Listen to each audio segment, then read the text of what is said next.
안녕하세요. 씨아쌤이에요. 오늘은 2021년을 대비하는 수능 특강에 실려있죠. 고전시가 7강 안조원의 만원사라는 작품 같이 공부해 보도록 하겠습니다. 여러분 만원사는요. 그 앞에 있는 작품 3위인곡이랑 좀 비교하셔야 됩니다. 3위인곡이 조선 전기 유배 가사라면 안조원의 만원사는 조선 후기 유배 가사예요. 그렇기 때문에 내용의 차이점이 있을 수밖에 없고요. 3위인곡은 굉장히 좀 관념적이고 조선 전기 시가의 특징인 거죠. 관념적인 성격이 강하다면 안재훈의 만원사 같은 경우 굉장히 사실적인 성격이 부각되고 있고요. 그리고 작품을 읽어가면서 여러분들이 확인하실 수 있겠지만 그 판소리의 영향을 받은 것 같은 그런 표현들도 되게 많이 등장하고 언어 유희 같은 경우도 많고요. 인물의 희화화를 통한 해양미가 부각되는 부분들도 있어서 조선 후기 문학의 특징을 굉장히 잘 보여주는 작품입니다. 그래서 3위인곡이랑 좀 비교하면서 가실 필요가 있고요. 그리고 상황도 유배라는 상황 자체는 동일하지만 유배를 가게 된 이유는 대단히 많이 달라요. 3위인곡 같은 경우는 정철이 지었잖아요. 정철 같은 경우는 당장에 휘말려서 유배를 갔기 때문에 이 사람이 자신은 굉장히 충신이라고 생각을 하고 자신과 님 사이, 임금 사이를 방해하는 존재로서의 어떤 간신이 설정이 되어 있고 자신의 충성심을 님에게 다시 계속해서 밝히고 그 자기 충성심을 알아준 님이 자신을 다시 불러주기를 바라는 그런 맥락들이 들어있다면 안조원의 만원사 같은 경우는 안조원이라고도 얘기하고 안조환이라고도 하고 안조언이라고도 하고 뭐 생물연대도 굉장히 불분명한 그런 인물인데 이 인물 같은 경우는 유배를 가게 된 이유가 공금횡령죄였어요. 뭐 양반 출신이라고도 얘기하기도 하고 또 뭐 중인 출신이었다 이렇게 얘기하기도 하고 그러는데요. 이렇게 정확하게 밝혀져 있지 않은 거죠. 작가의 신분도. 그런데 정조 때 대장별감이라는 거는 뭐 그러니까 재물을 관리하는, 그러니까 세금을 관리하는 공무원인 거예요. 세금을 관리하는 공무원이었었는데 이분이 말이야 이 주색잡기, 이 술 마시고 이제 기생집 찾아다니고 뭐 이러는 거죠. 그러는 걸로 이 세금을 사용을 한 거죠. 그래가지고 그것 때문에 국고를 탕진해서 나라에 이제 세금을 탕진해가지고 추자도로 섬으로 유배를 가게 됩니다.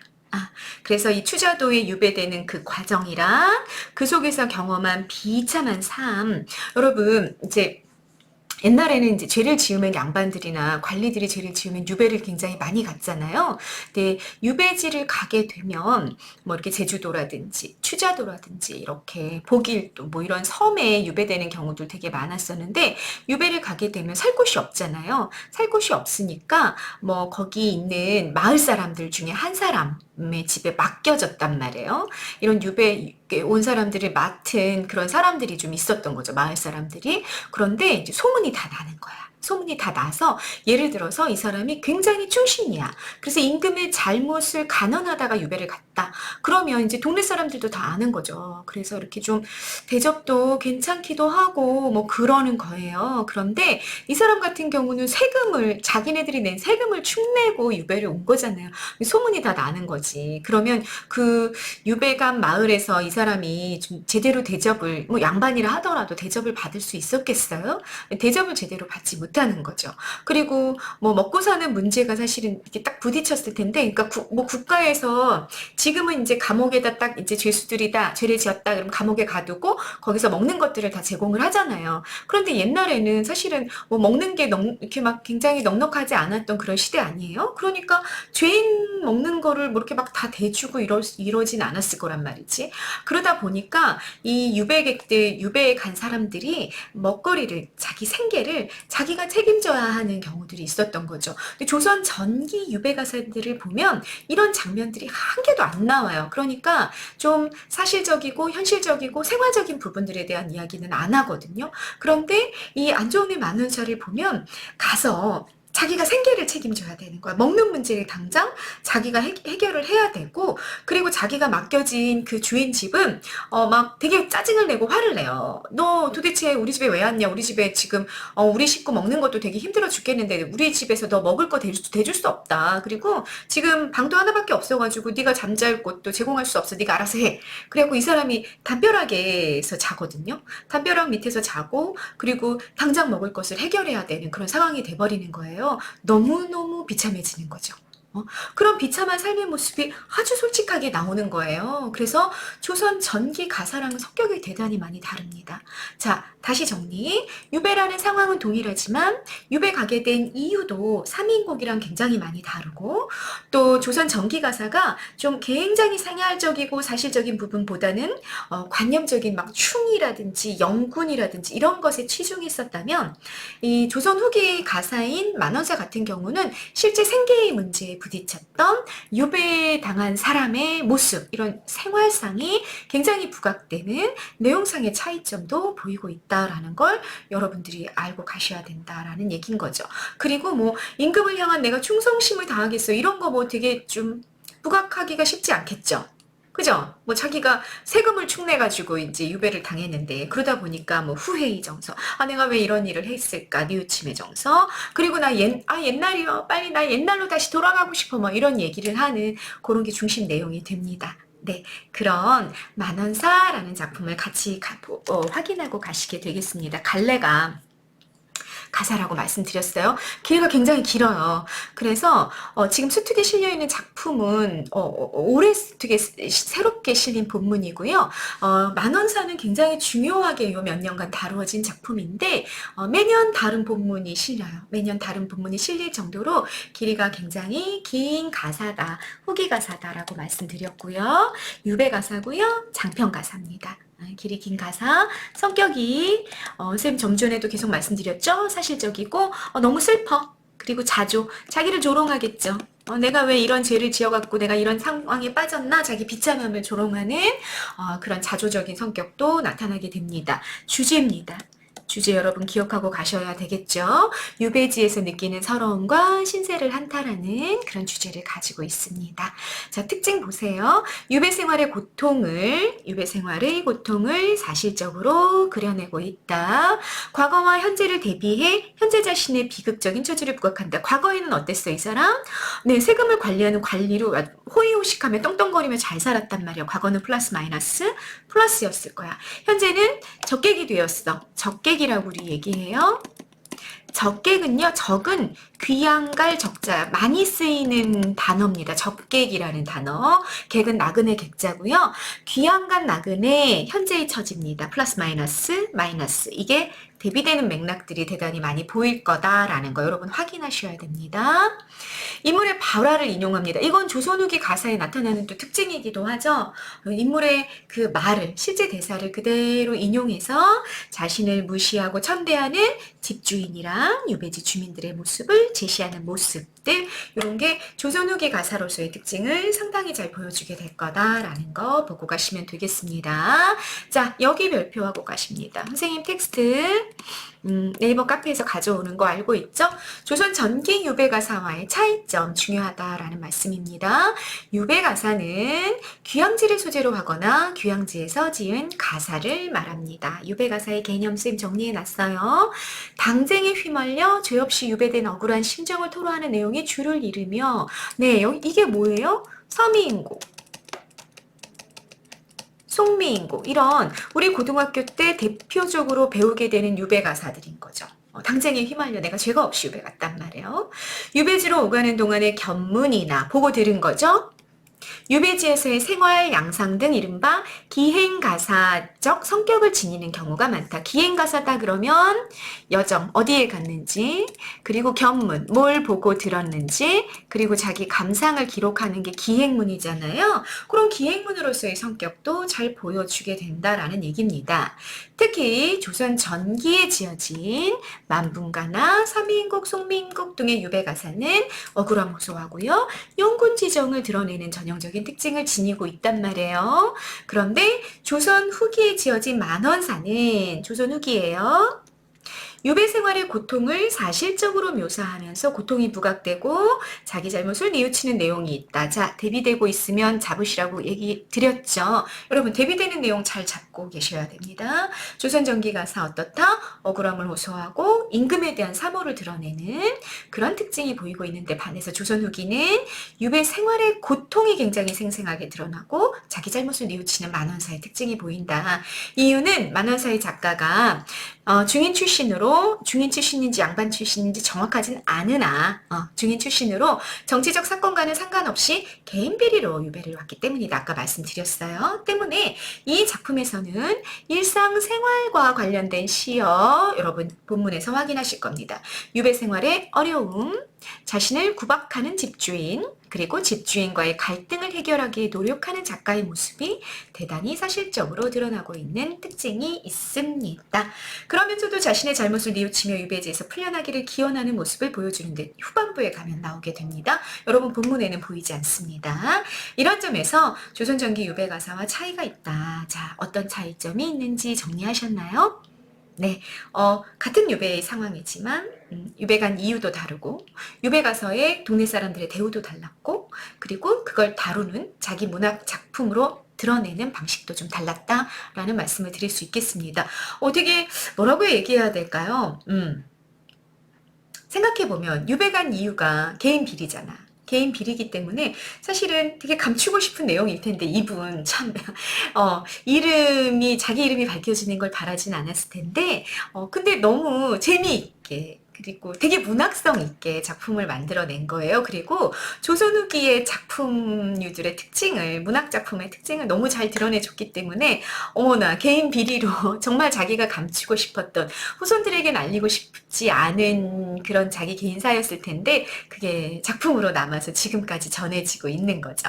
예, 그래서 이게 뭐 인물의 그 삶 자체는 굉장히 보잘것없고 정말 우리가 뭐 반면교사라고 그러죠. 정말 본받지 말아야 될 그런 삶을 살았지만 워낙 이렇게 문학적인 어떤 형상화 기법이 뛰어나기 때문에 그렇게 우리에게 남겨졌고 그리고 우리가 굉장히 중요하게 다루는 조선 후기 가사가 된 겁니다. 네, 본문 내용 같이 한번 점검하시면서 구체적으로 살펴보시겠습니다. 자, 2020년 수능 특강의 고전시가 7강입니다. 시작하시죠.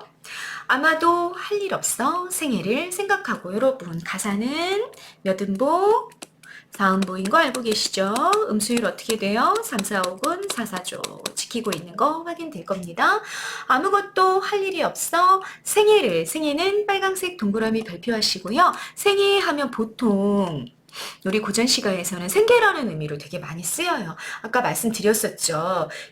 그 적객을 귀양 온 사람을 맡아주는 동네 사람이 있었는데 그 사람이 잘 수 있는 방도 안 줬고 또 먹을거리 없다. 그거 안 줬단 말이에요. 그러니까 뭘 해야 될지 모르겠는 거죠. 그런 고민을 이 집주인과의 갈등을 해결하기 위한 집주인과 너 먹을 거 내가 못 줘.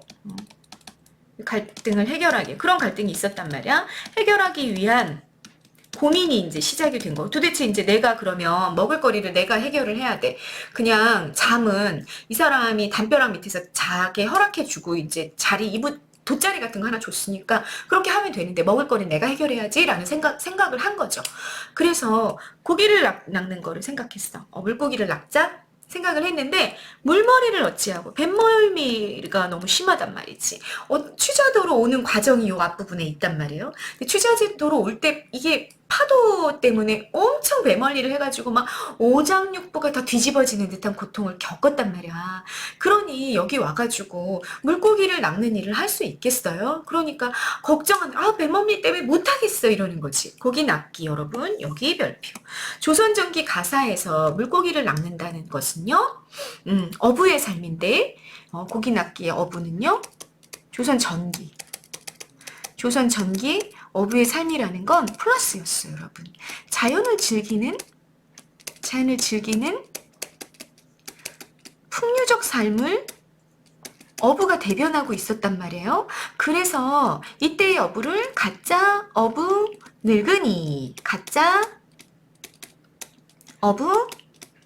늙은이, 이렇게 표현해가지고 이건 플러스의 개념이야 이렇게 선생님이 조선전기 작품을 공부할 때마다 설명드렸었단 말이에요. 그런데 이 작품에서의 고기 낚기는 자연을 즐기는 중일까요? 그렇지 않죠? 네, 생계의 수단이에요. 생계의 수단으로 사용이 되고 있다라는 거, 조선전기랑 달라졌다라는 거 잡고 가시고요. 자, 고기 낚기 해볼까? 나 배멀미 너무 많이 해. 나 그래서 못하겠어. 이런 거죠. 나무배기 해볼까? 나무배기 해서 나무를 베서 좀 팔아볼까? 그런데 나 힘이 없어. 난 뭐 맨날 돈 계산만 하고 있었어. 이게 팔 힘이 없는 거지. 힘 모자라. 어찌하며. 어휴, 어떻게 이 사람 너무 불쌍하다. 그죠? 자리치기, 신삼기. 자리치기는 이제 돗자리 치는 거. 돗자리를 만드는 거야. 신삼기는 이제 집신을 만드는 거예요. 이런 거는 할 줄을 몰라. 내가 해본 적이 없는 거지. 내가 평민 아니잖아. 이 나라의 관리였잖아요. 그러니 모르는데 어찌하리. 여러분 표현법 못 쓰였나요? 네, 뭐뭐 하자니 뭐뭐를 어찌하며, 뭐뭐 하자니 뭐뭐를 어찌하며, 뭐뭐 하는 뭐 이런 거, 뭐 무슨 표현법 쓰였죠? 문장 구조가 반복이 되는 거죠. 대구법 쓰였고요. 나열했죠. 생계의 수단들을 나열한 거죠. 열거가 쓰인 거, 그리고 어찌하고 어찌하고 어찌하고 뭐예요? 여러분 반복법도 확인이 되실 겁니다. 그리고 어찌하겠는가 이 말은 자 어찌하리 의문형 종결어민데 의문형 종결어민데 질문하는 건가요? 아니죠? 설이죠? 네. 모르는데 어찌하냐 나 할 수 없어 이런 얘기를 하고 있는 중인 거죠. 그래서 설이법도 활용이 된 것이 확인이 되십니다. 와 감탄사입니다. 그러면 영탄법도 확인이 되는 거죠. 할 일이 없다. 나 도저히 고기 낚기, 나무 베기, 돗자리 치기, 집신 만들기 못해. 그냥 동냥하자. 나 할 수 있는 게 아무것도 없으니까 구걸이나 하여 보자 라고 얘기했습니다. 뭐뭐 하자? 뭐죠? 청유형이죠.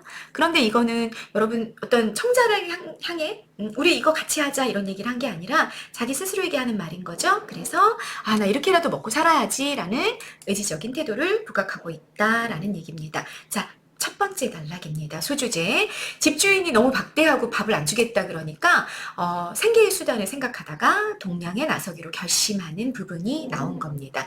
화자의 고민과 관련해서 사용된 일상적인 네, 화자의 고민과 관련해 사용된 일상적인 시어들 여러분 보이시죠? 물고기 낚기, 나무 베기, 돗자리 치기, 그리고 집신 만들기, 삼다는 삼기다, 만들기, 동량 이런 거 모두 다 사실은 조선 전기 유배 가사에서는 보이지 않던 단어들이에요.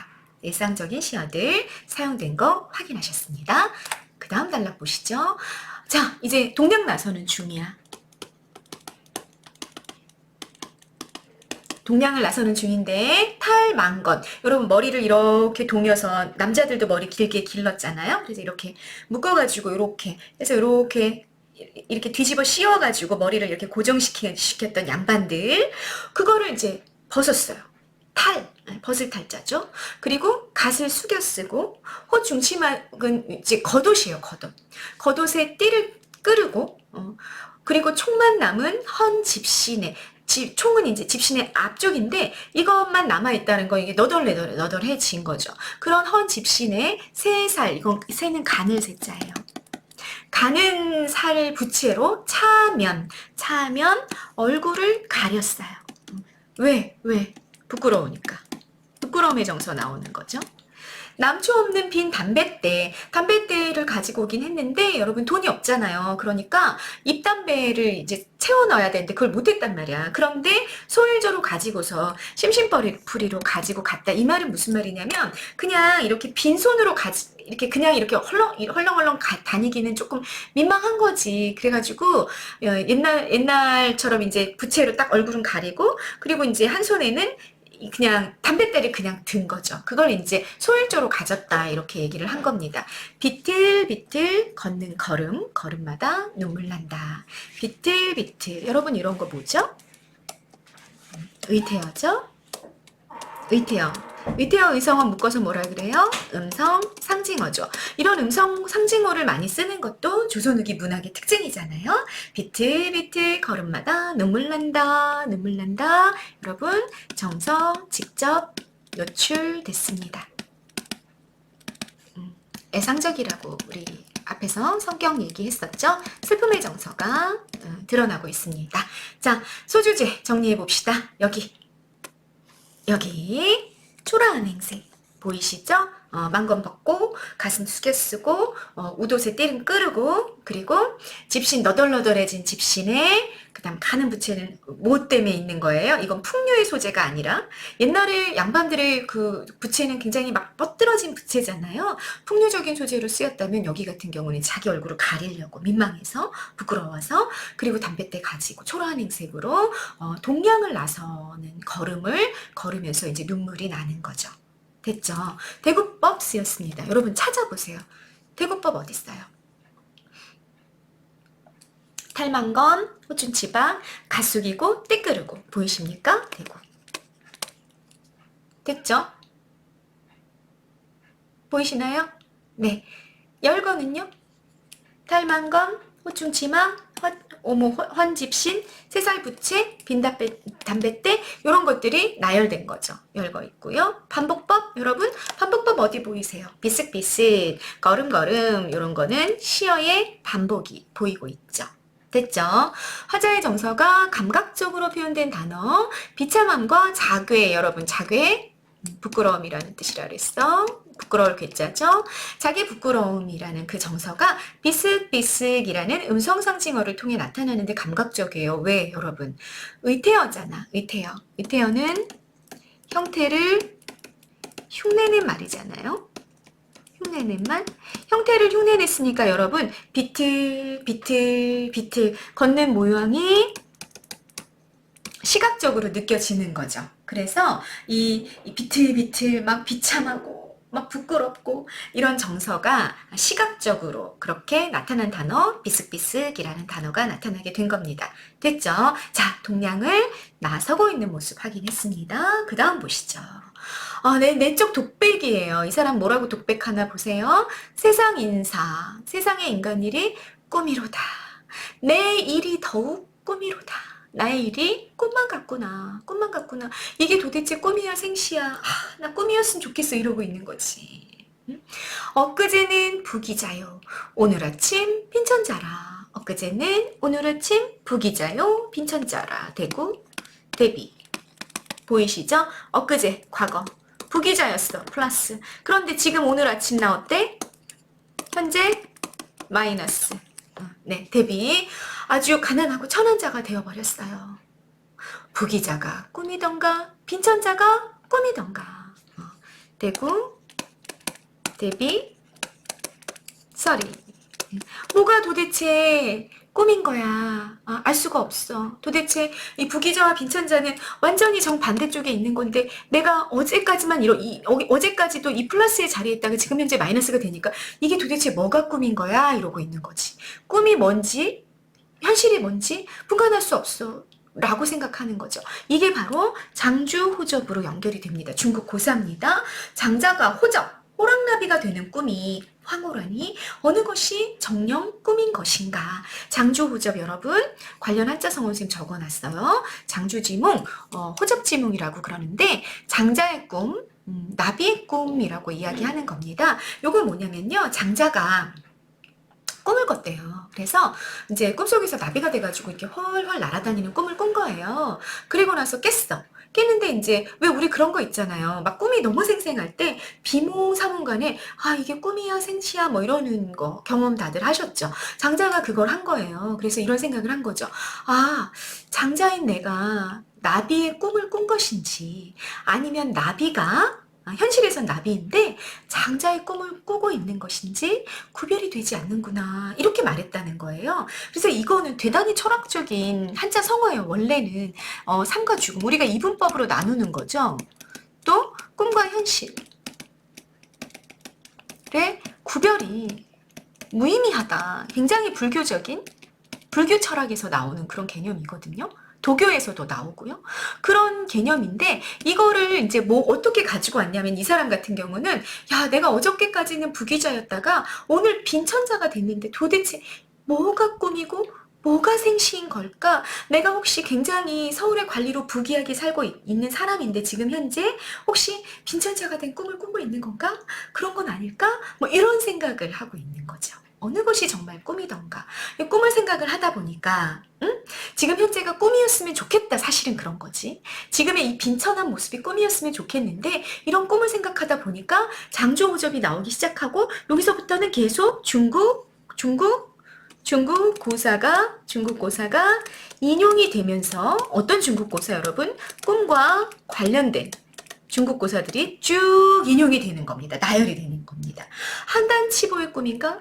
남양초로의 큰 꿈인가? 한단치보의 꿈은 이제 마이너스의 꿈이고요. 중국 고사 읽어보면 남양초로의 꿈은 큰 꿈은 플러스의 꿈이에요. 한단치보 적어놨죠, 선생님이. 한단 사람의 걸음이 아름답다고 해서 연나라의 소년이 와서 배우다가 자기 본래 것도 잊어버리고 그리고 한단의 이 사람들의 걸음걸이도 제대로 못 배웠다. 모두 다 잃어버리는 꿈이에요. 남양초류의 큰 꿈은요. 남양의 초가집을 살고 살았던 제갈공명이 나중에 여러분이 초가집에 살다가 어떻게 돼요? 나중에 유비한테 발탁이 돼서 나라에서 크게 쓰임을 받잖아요. 그런 큰 꿈인가? 그러니까 내가 지금 있는 지금 있는 이 현실이 굉장히 고통스러운 모든 것을 잃어버린 한단치보의 꿈인 건지 아니면 제갈공명처럼 이렇게 굉장히 빈천자로 있다가 나중에 나라에서 크게 세게 될 그런 꿈인 건지 도대체 어떤 꿈인가 뭐 이러고 있는 중인 거죠. 화서몽 황제의 꿈, 7원몽 7월의 관리로 있던 장주 아까 장주지몽 얘기했잖아요. 그 장주의 꿈에 남가일몽은 이번에 뭐야 여러분 한때의 헛된 꿈 인생무상이죠. 인생무상 일장춘몽 이런 꿈 이야기들을 싹 다 가지고 오는 거야. 싹 다 가지고 와서 이런 꿈을 꿰고 나서 몽중 흉사가 이러하니 꿈속에 흉한 일이 일어나니 새벽 대길 하오리다. 새벽의 운수가 매우 좋을 것이로다. 이러면서 자기 위안을 하고 있는 중이에요. 그러니까 이거죠. 연결하자면 오늘 나는 빈천자로 동량을 나서고 있는데 이건 너무 흉한 일인 거지. 흉한 일이니까 이 꿈이 만약에 깬다 하면 앞으로는 좀 좋은 일이 있었으면 좋겠어. 좋은 일이 있지 않을까?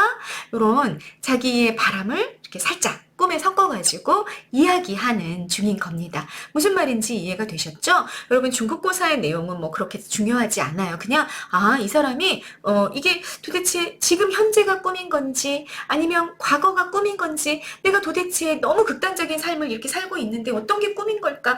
사실은 지금이 꿈이었으면 좋겠어. 그러다가 꿈 얘기를 막 나열하는 거지. 자기가 알고 있는 온갖 중국의 꿈 얘기들을 나열하면서 이런 꿈이 깨고 나면 내가 정말 안 좋은 꿈을 꾼 거니까 좋은 일이 일어났으면 좋겠어. 이렇게 얘기하고 있는 거다라는 얘기예요. 이해됐죠? 소주제 정리했습니다. 동량을 나선 자신의 처지가 꿈이기를 바라고 있는 중이에요. 대구법, 서리법, 반복법, 대비, 대조법도 사용이 된 거 확인하셨습니다.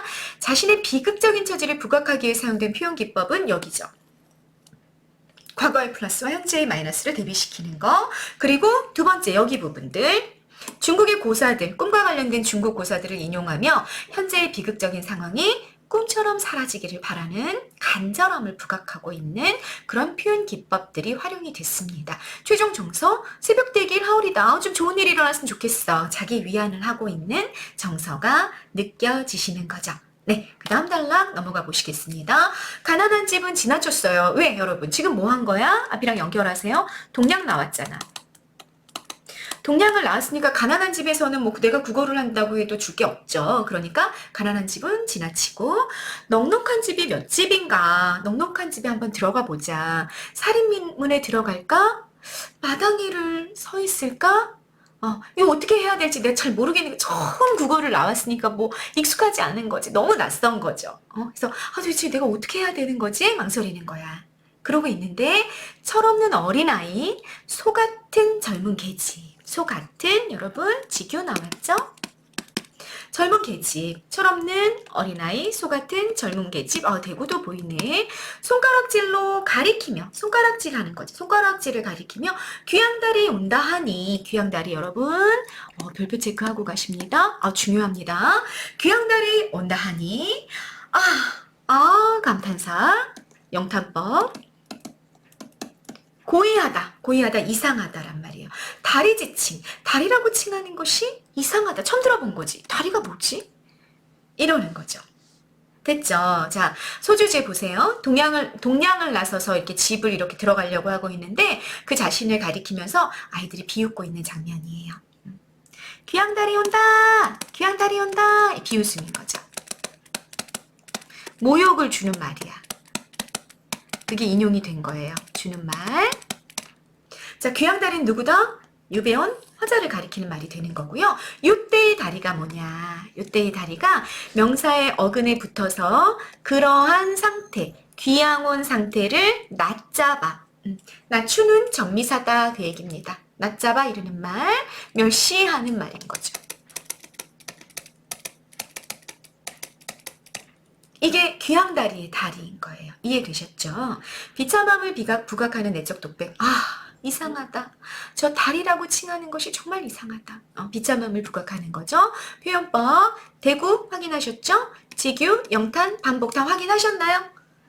네, 고의하다, 고의하다, 시어의 반복이죠? 이런 표현법들 활용이 됐습니다. 계속해서 보실 거예요. 자, 아이들이 비웃었어요. 이상하다. 귀양다리라고 하는데 다리라고 칭하는 게 너무 이상하구나. 쟤네들은 왜 나를 귀양다리라고 부르는 걸까? 하다 보니까 이 사람, 여러분 이게 선생님이 끊기가 힘들어가지고 이렇게 묶다 보니까 좀 작아졌죠. 잘 보이시나 모르겠어요. 이게 좀 확대해서 볼 수 있으면 화면을 그러면 되게 좋을 것 같아요. 자, 다리로부터 이 사람이 연상을 했어. 귀양다리라는 표현으로부터 다리? 내가 아는 다리? 인가? 뭐 이런 생각을 하다 보니까 이 작품의 이 본문의 굉장히 중요한 특징, 확장적 서술이 시작이 되고 있습니다. 같이 보세요. 구름다리, 징검다리, 돌다리, 흙다리. 내가 아는 다리들은 이런 다리들인데? 그러면서 과거 회상이 시작이 됐어. 과거 회상, 춘정일, 봄이 오는 것을 알리는 정월 1월이죠. 15야, 15일 밤, 상원야, 대보름날 밤.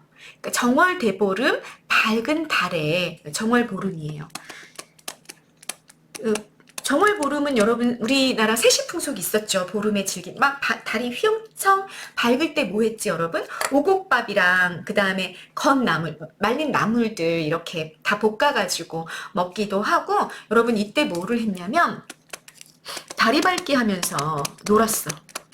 세시풍속도 즐겼단 말이에요. 그때 막 그런 거 즐길 때 이게 잔치죠, 잔치.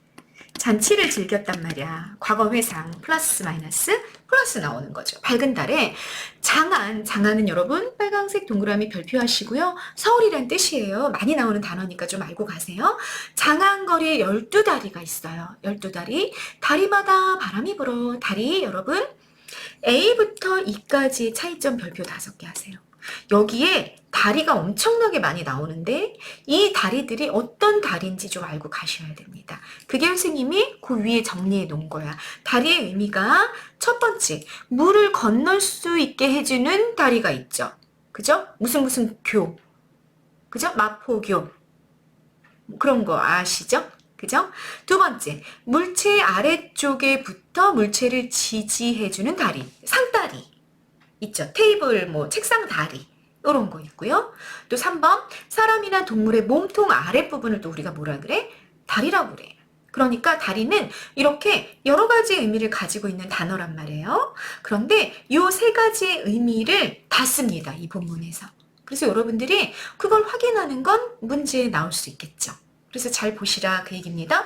앞에 귀양다리 여러분 기억나세요? 이때의 다리는 그런 의미가 아니고 뭐였어? 전미사로서 낮잡아 멸시하는 개념. 아우 저 늑다리 이런 표현 들어보셨죠? 그것처럼 쓴 표현이다 그 얘기예요. 그런데 여기서부터는 다리가 지금 선생님 얘기해준 1, 2, 3번 중에 하나로 이렇게 사용을 하게 됩니다. 같이 보세요. A의 다리는 장안에 있는 12다리니까 이때의 다리는 여러분 건축물로서의 다리야. 물을 건널 수 있게 해주는 구조물로서의 다리. 다리의 뭐 1번이 되는 거죠. 건축물, 물을 건너는 다리. 다리마다 바람이 불어 옥호, 옥단지, 호롱, 옥단지와 금준, 금술자는 다리다리 배반이요. 다리다리 술상이요. 그랬어. 그러면 이때의 다리는 여러분 뭐야? 술상의 다리인 거죠. 그러면 얘는 몇 번이 되는 거야? 물체의 아래쪽에부터 물체를 지지해주는 부분 여러분 보고 계신가요? 물체의 아래쪽에부터 물체를 지지해주는 부분이니까 2번이 되는 거죠. 이해되셨죠? 술상을 바치는 다리라 그 얘기예요. 적성 가곡은 적성가, 춘향가 속의 한 대목이라고도 얘기하고 적은 여러분 목동의 피리적.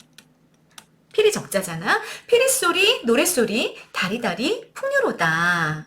이렇게 표현하고 있는 거야. 그러니까 이제 여기는 술상다리를 말하는 거죠. 풍류를 즐겼던 술상의 다리. 2번이야, 2번.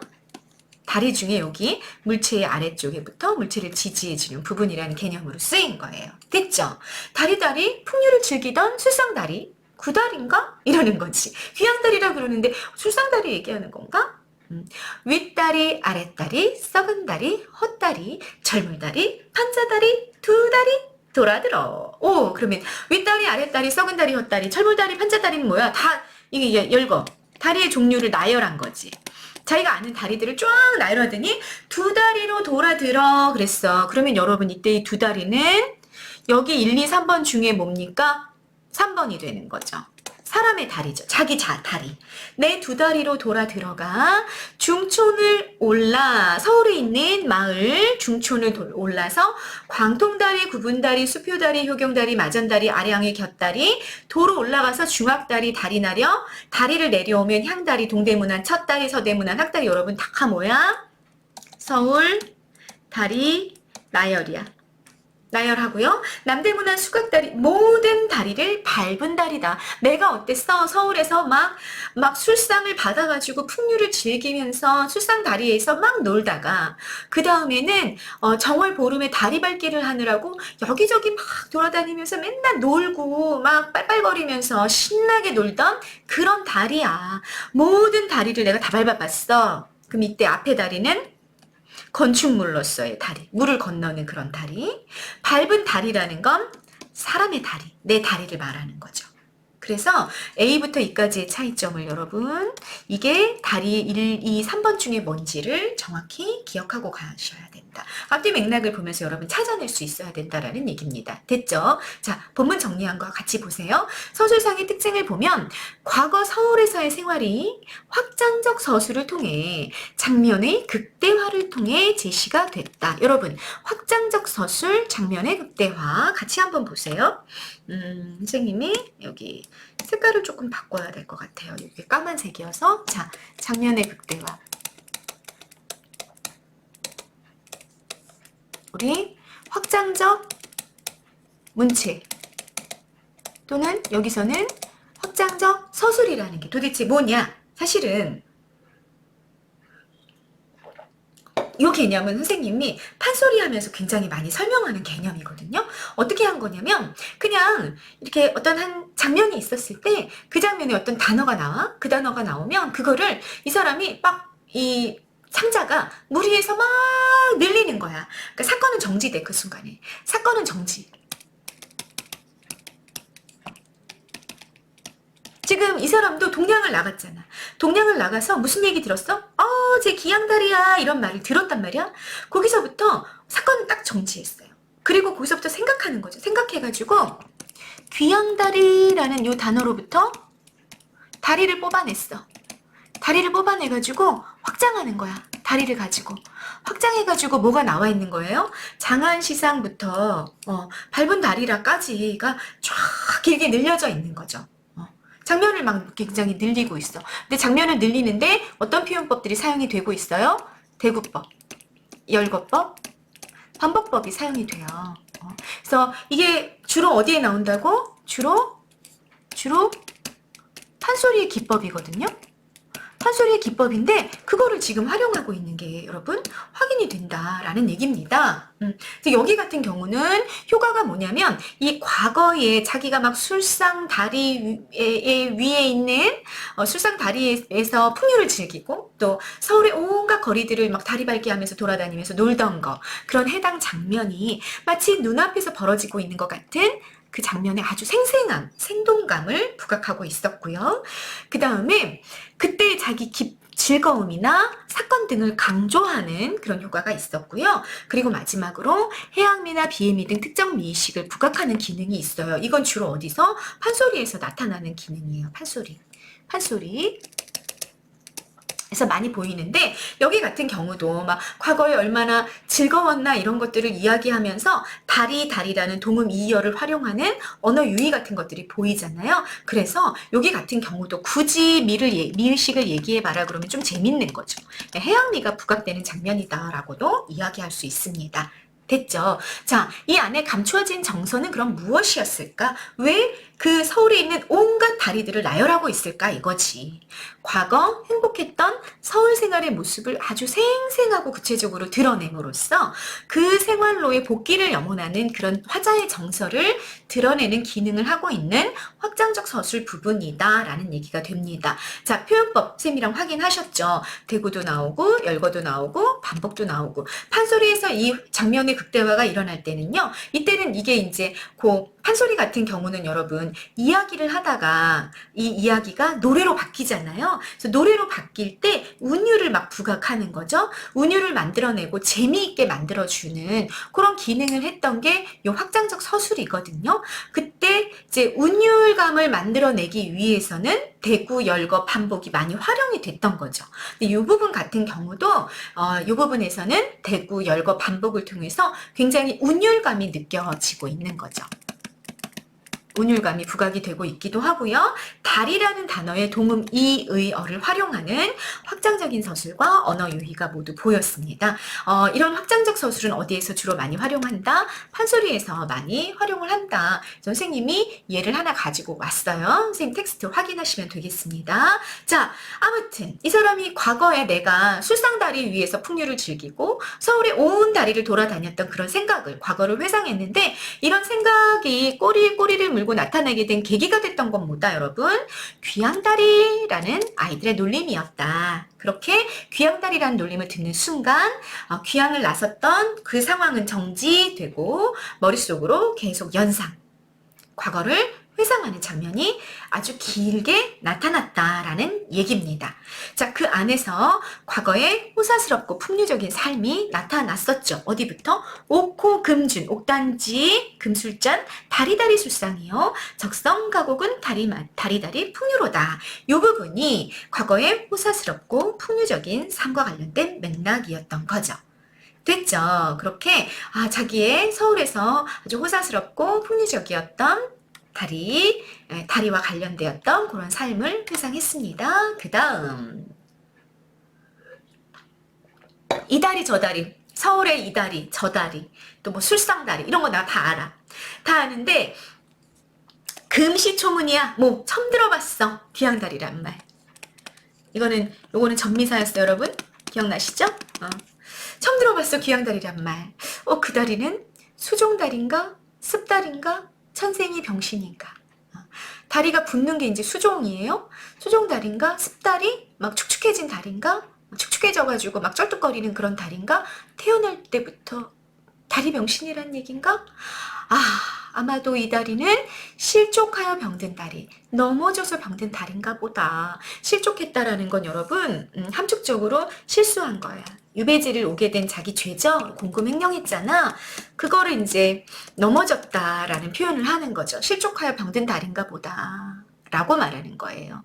두 손길 늘어치면 두 손길을 이렇게 늘어뜨리면 다리에 가까워지죠. 다리에 가까우니 손과 다리가 멀다 한들 그 사이가 얼마이리. 여러분 손을 이렇게 늘어뜨려봐. 그러면 다리랑 멀어요 가까워요? 소리죠. 그 사이가 얼마이리 가깝다 이런 의미를 담고 있는 거잖아요. 그 손과 다리의 사이가 굉장히 가깝다. 그러니 한 층을 조금 높여 한 층만 조금 높여가지고 손이라고 불러주렴. 자, 니은 부분도 별표 체크하고 가십니다. 별표 5개. 여기도요. 동음, 이의어를 활용한 언어 유희 쓰였습니다. 야, 이 사람 이렇게 문학적으로 재미나게 글을 쓰다 보니까 그렇게 나쁜 죄를 짓고도 이름이 남았어, 역사에. 이 얼마나 아이러니인지 모르겠네. 자, 손과 다리가 가깝잖아. 그러니까 다리라고 부르지 말고 야, 그냥 귀양원 손님이라고 불러줘. 손이라고 불러줘. 이렇게 얘기하는 거죠. 자, 손이랑 뭐가 같아요? 이거는 이제 사람의 손이죠. 사람의 신체 일부. 손은요? 손님이죠, 손님. 그러니까 야 귀양 다리라고 부르지 말고 그냥 귀양 온 손님이다 이렇게 좀 불러다오. 이거를 손과 다리가 가까우니까 그렇게 불러줘라고 표현하는 거예요. 너무 재밌지 않아요, 이 사람? 그죠? 아, 부각되는 미의식 어떻다? 인물의 희화화 어디 어디. 아마도 이 다리가 실족하여 병든 다리다 이런 거는 자기를 되게 우스꽝스럽게 바꿔놓고 있는 거죠. 그리고 요런 언어 유희. 이런 언어 유희 이런 것들이 묶여서 해양미가 부각되는 부분이 나타난 거예요. 해양미 우스꽝스럽게 이야기하고 있으나 그러나 내포된 정서는 어떻다? 자괴감이다. 부끄러움이다. 라는 거 알고 가시면 되겠죠. 그죠? 사용된 표현법, 대구, 반복, 설이 다 확인하셨죠? 여러분 확인하실 수 있죠? 네, 수종다리, 습다리인가, 천생이, 병신인가 이런 거는 대구. 이런 거 확인하실 수 있습니다. 반복, 다리, 시어의 반복 같은 거 보이고 있고요. 네, 설이 어딨나요, 설이? 그 사이가 얼마일이 이런 거 설이 쓰였고요. 언어 유희 어딨어? 손이라고 불러다오의 언어 유희 있었죠. 뭐뭐 하여 주렴, 뭐뭐 하여 주렴. 요거는 명령형 종결어입니다. 나한테 좀 그렇게 불러다오 그랬으니까 명령하고 있는 거죠. 됐죠? 그 다음 넘어가 보실게요. 그렇게 해서 다리로부터 귀양다리라는 말로 출발해가지고 다리로부터 연상되었던 확장적 서술 나오고 그 다음에 다리랑 손 사이는 가까우니까 나를 좀 손이라고 불러다오 라고 얘기하는 부분까지 갔어요. 그리고 이제 사건이 다시 시작이 됐어. 사건 다시 진행. 시간이 다시 흘러가고 있는 중이네. 부끄러움이 먼저 나니 너무 부끄러워. 정서 직접 노출 물결 표시하시고요. 동양말이 나오더냐. 설이죠. 나온다 안 나온다? 동양말이 안 나와. 한 분 줍쇼. 먹을 거 있으면 좀 주십시오 란 말이 나오더냐. 안 나오지. 너무 부끄러워서. 그래서 장가락을 입에 물고 장가락은 장타령인데요. 뭐 작년에 왔던 각설이가 뭐 이런 거 노래 막 이거 두들기면서 이 뭐지? 뭐 이렇게 뭐지? 바가지 장단을 막 두드리면서 막 거지들이 부르는 그런 노래야. 그런 장타령을 입에 머금고 입에 머금었다는 건 입 밖으로 나와 안 나와? 입 밖으로 나오지가 않는 거지 장타령이. 그리고 안이 나오는 헛기침에 이제 자기 있다는 기척은 해야 되니까 안이 나오는 헛기침에 허리를 굽힐 때는 공손한 인사로다. 허리를 이렇게 구부리는 거죠. 내 허리가 가위가 없어. 끝가짜예요. 끝이 없이 비부에게 비천한 것들에게 절을 하는구나. 내 인사가 차서가 없어. 차서는 위아래야. 위계 질서야. 위아래의 순서가 없어. 종에게 존대로다. 종에게도 존대를 하는구나. 왜? 자기가 어떻게 됐으니까. 유배를 온 죄인 신세가 돼버리니까 자기보다 신분상으로는 천한 사람들에게 어떻게 해야 공손하게 절을 해야 되고 존대를 해야 돼. 주십시오. 이런 존대를 해야 되는 상황이 됐구나. 이러고 있는 중이죠. 네, 대구수였고요. 보이시죠? 반복도 보이고 있고요. 네, 이런 표현법들 계속 나오고 있습니다. 뭐뭐로다. 네, 감탄형 종결어미잖아요. 감탄형 종결이어서 영탄법도 확인이 되실 겁니다. 네, 여기까지가 동량을 나서서 자신보다 신분이 낮은 이들에게 존대를 해야 되는 처지를 한탄하는 게 끝난 겁니다. 됐죠? 구체적인 행위를 통해 양반으로서의 체면은 있어. 태면은 나한테 아직 양반으로서의 그 정체성이 남아있는 거지. 그런데 지금 현실은 어때? 동량을 낳았어. 국어를 낳았단 말이야. 그 사이에 그 어긋남, 그것 때문에 내적 갈등, 부끄러워하고 있는 부분 어디다? 장가락 입에 물고 안이 나오는 헛기침을 하고 있는 이런 장면 같은 경우는 이 자기 체면과 현실 사이의 어긋남 때문에 일어나는 부끄러움의 정서가 내포되어 있는 행동이다라는 얘기가 되는 거죠. 사용된 표현법, 처리법 여러분 나오더냐 확인하셨고요. 대구법 확인했고요. 반복법, 영탄법도 적어놓고 가십니다. 자, 감탄형 종결어미 뭐뭐로다 나와 있는 거 영탄 적어줘 확인하셨고요. 그 다음 단락 가십니다. 혼잣말로 중중하니 혼잣말로 중중중얼중얼 밥 좀 주시오 이러고 작은 말 하는 거 중얼중얼 하는 거지. 그랬더니 굶주린 중 들어왔는가 자기가 생각해도 이게 굶주린 중이 들어왔는가 한다는 얘기지. 굶주린 중이 들어왔는가 중중하니 여러분 여기 같은 경우도 뭐예요? 발음의 유사성 중중 줄인 중 언어 유희죠.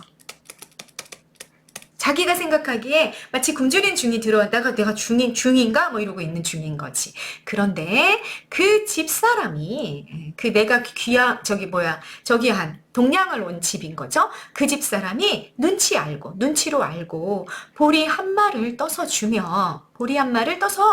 동양 온 사람에게 준 거야. 그래 놓고 가져가시오. 그래서 여러분 대사 따옴표 표시하셔야 되죠.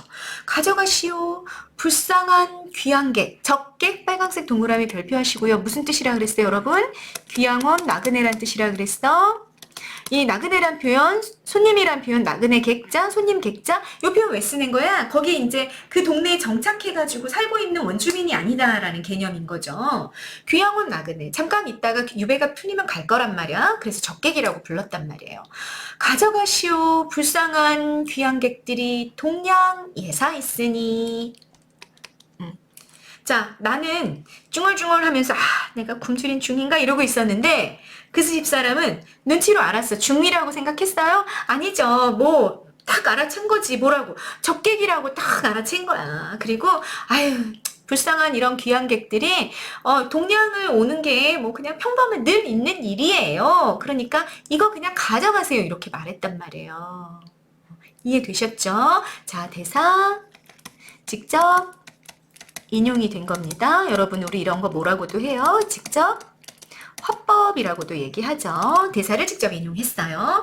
당면하여 받을 때는 막상 받을 때는 마지못해 치사로다. 감사. 감사하다고 말하는구나. 그러니까 여기도 마지못해라는 거는 정말 막 너무너무 눈물나게 고마웠다는 것보다 감사하다는 말 하는 것 자체도 어땠다는 거야. 너무 부끄러웠다는 얘기야. 부끄러움의 정서가 부각이 되고 있는 거죠. 자, 정서는 항상 내포된 정서는 잘 잡고 가셔야 됩니다. 됐죠? 자, 여기까지는 뭐냐? 적객을 불쌍히 여긴 동네 사람에게 보리쌀을 간신히 얻었어요. 표현상의 특징, 대화 나타났습니다. 이 표현이 나타난 부분 나왔고요. 보리쌀을 준 동네 사람에 대한 화자의 정서 어떻다? 고마움이다? 마지못해 고맙다고 말했으니까 겉으로는 고마움을 표현했지만 사실은 어떤 거예요? 부끄러운 거예요. 됐죠? 발음의 유사성을 활용한 언어 유희 나타났다는 거 이미 확인했습니다. 됐죠? 그 다음 단락? 네, 선생님 지금 잘